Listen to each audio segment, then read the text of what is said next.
hết 4 súp điện bắt 50 1377 cho anh Dương số 12 An Khương Tây Ninh, anh Quang Xiên ở Sơn La, anh Trần Tâm ở Hà Nội và anh Dương Tân Đức ở Đà Nẵng nhé.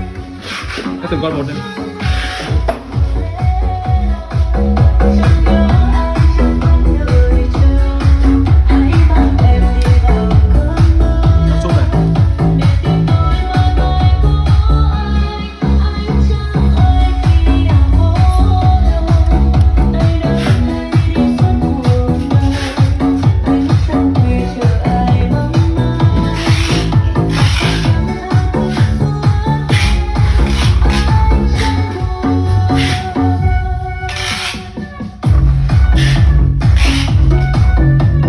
Đảo pha này, volume này, tần số này.